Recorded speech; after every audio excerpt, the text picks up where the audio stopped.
welcome to another exciting episode of KOS. And let's get some things out of the way first, really quickly. A lot of people say, hey, I watch other people's videos and they be having a cute t-shirt on that represents whatever the statue is, so they could coincide and make it merge. Well, I'm part of Iron Lord's podcast, Sundays at 1 p.m., where you can hear us talk from anything from combat sports to statues, mainly video games. Every console that's on the market that's relevant. It's a t-shirt right here. It's called merch. You go to the merch store, you can cop the merch, you can be part of the Iron Lords, and you too can be a lord in your realm. King of the Statues is, my passion. This is what I do. This is what I love. So anytime you see me get these statues, these are my statues. I purchase them and I share them to the world. I share them to you. I share them to everyone that's either looking to get to statues or get into statues or want to know something about statues. But the main thing is I want you guys to stay collecting and keep that kid inside of you. Also, for every statue I do a custom Marvel watch. Right? See, this is the Spider-Man Invicta. All right, so to go along with the $700 statue, you got a $700 watch. Not a cheap $25 t-shirt. That's how the king do. Enough flossing. Back to this business. So in this episode, I told you we was doing the Spider-Man theme. And I think I found a Spider-Man that I can call my own. I might pull the trigger on it. I've watched it, I studied it, and I had a choice between the XM Spider-Man and the Sideshow Spider-Man. And when I do that review, when I get the statue in hand, then I'll talk about it more. But today, it's about Sideshow's premium format, Green Goblin. Now, I hemmed in hard and I thought, who is Spider-Man's greatest villain? And like Batman, the Joker is Batman's greatest villain. And the reason why the Joker is Batman's greatest villain isn't because he killed Robin, isn't because he is maniacal and devious and he pushes Batman to his limits. No, usually the greatest villain is the yin of the yang of the character. You understand? A lot of times these characters are the same person, just had a different day, just had one day that was terrible, that was bad, and you couldn't see these characters existing without each other. This is Norman Osborn, the Green Goblin. He can't exist without Peter Parker. He's older, Peter Parker's younger. He's a scientist, his brain is, he's a genius. Parker's a genius. Parker's a young scientist. Parker looks up to Norman Osborn. This is where the weird dynamic is. I believe this is the first time, well, not to get ahead of myself. The Green Goblin first appeared in Spider-Man, Amazing Spider-Man number 14. Wicked dude, nobody knew who he was, and he was just after Spider-Man. And over a long arc and over a long period of time, he killed Gwen Stacy. He killed Spider-Man's love of his life.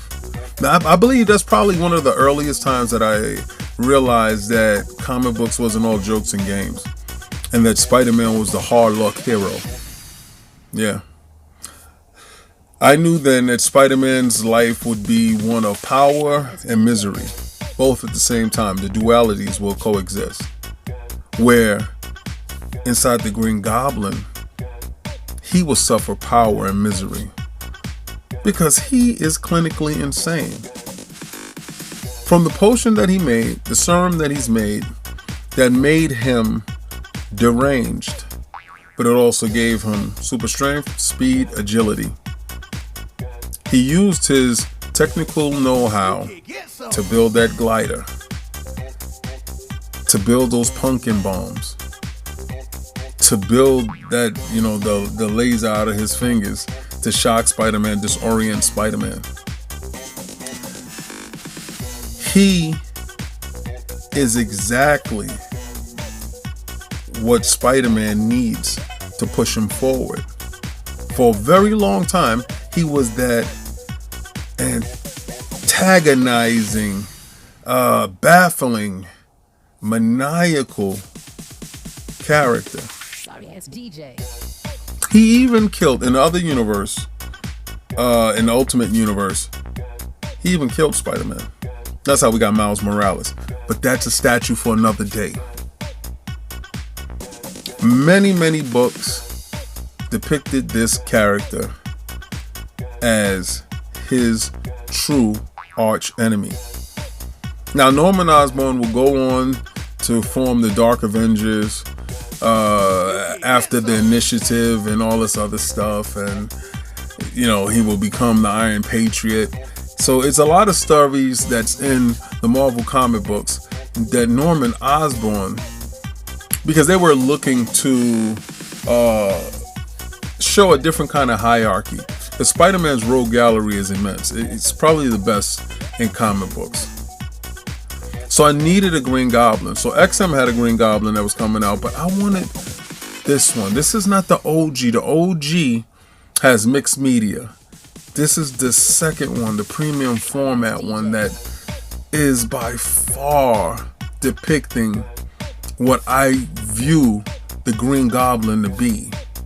That puff of smoke cloud, because he always had that smoke cloud. I'm like, dang, this guy's always making smoke. You know, the puff of smoke behind the bike, behind the glider.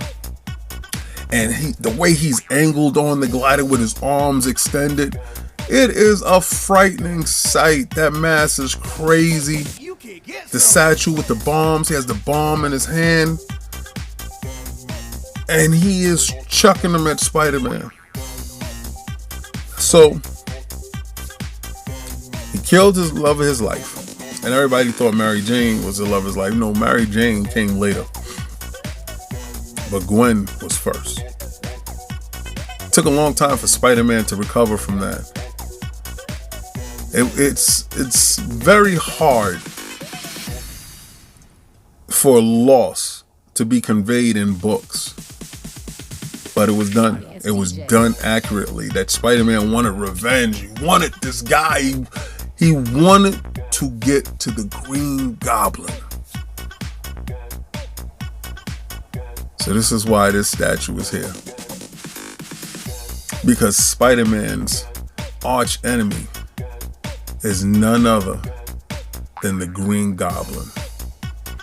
Now, when we look at the glider here, the glider is beautiful. It's wide enough that it shows that he's flying on it, the details, the mechanics in it, the puff of smoke when the Green Goblin shows up. And then his boots. I love the boots. All the way up to the Green Goblin scales on his leg, to the real leather statue that he has with the little real leather strap. Now, Sideshow took some liberty and changed a little bit of the outfit to modernize it, to make it go with a modernized Spider-Man. And this is the reason why I might go with their new Spider-Man, their new premium format Spider-Man. Even though the oldest premium format Spider-Man really directly goes with this statue, I just don't like a couple of things on it. But this new one, I really like. And I think it goes well with this statue. I love the goggles on top of the head. Like, you know, when it really get hectic, he throw on his goggles. You can get some.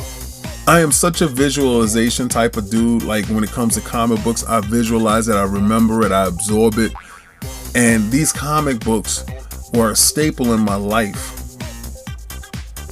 So to be older and to consider this as a hobby, this is a blessing. This is the part of the video when I'm going to tell you to like, follow, and subscribe. And also go to lordsofgaming.net, when we have a ton of opinion pieces. We have hard gaming reviews from Lord Addict, the best in the business. We have the last word with Lord Cognito and Ebontis. Yo, if y'all are not checking out Ebontis' videos on what's going on with Destiny, you are insane. The man is a master at what he does. They also break down all the new DLC. Also have a ton of opinion pieces that you can catch and read right now. Man, we have a lot of good stuff that's up there. And you can get old episodes of KOS. Also Combat Talk with the King. That's your boy. Old episodes of Iron Lord's podcast. So if you're new to the podcast and you're just catching up with it, you're just seeing it, hey man, tune in. It's a fun ride, and I'm pretty sure that you'll enjoy it. Also, stick around to check out this video with all these pictures and all the video. You can see it in all its glory. This statue is amazing. It's something that's near and dear to me, and I'm so happy that I'm able to bring it to you. Thank you again, and see you next week when I bring you something amazing. Is that the name of the statue? Quite possibly. Stay collecting.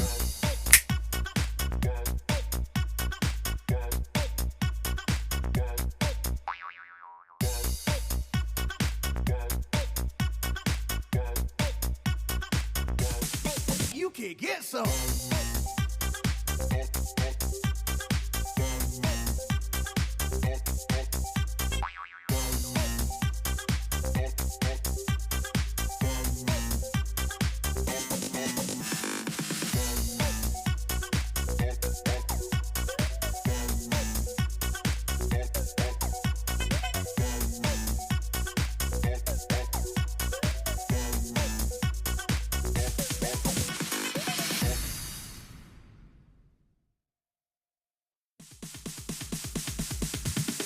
Sorry ass DJ.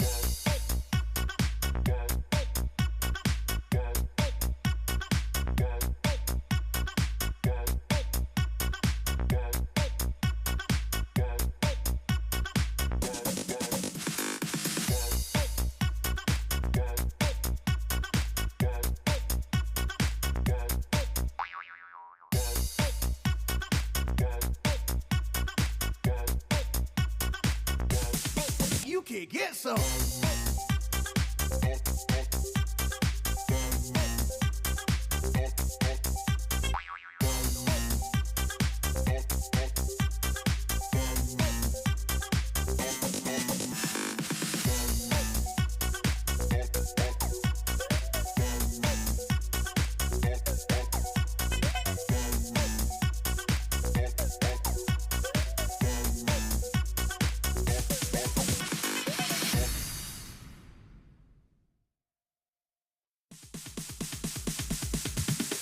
Sorry ass DJ.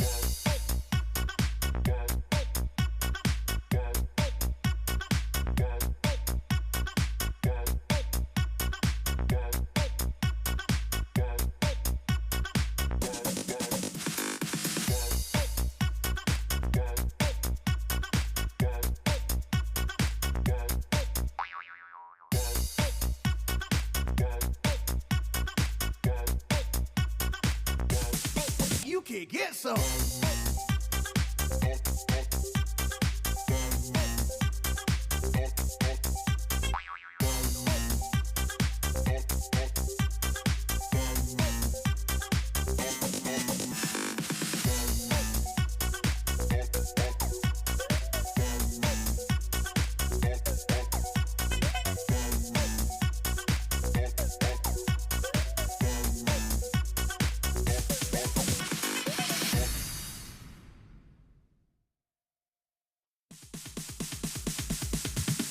Sorry ass DJ.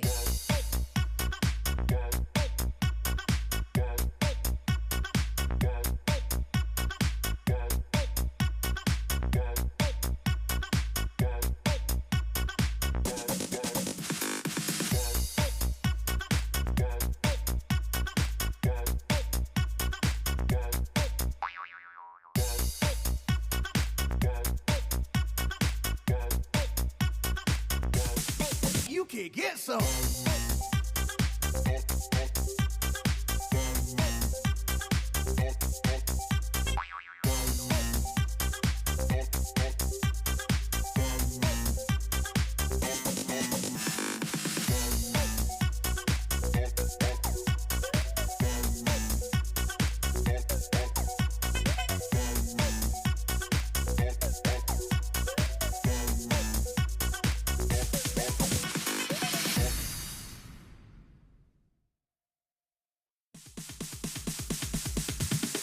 Sorry ass DJ.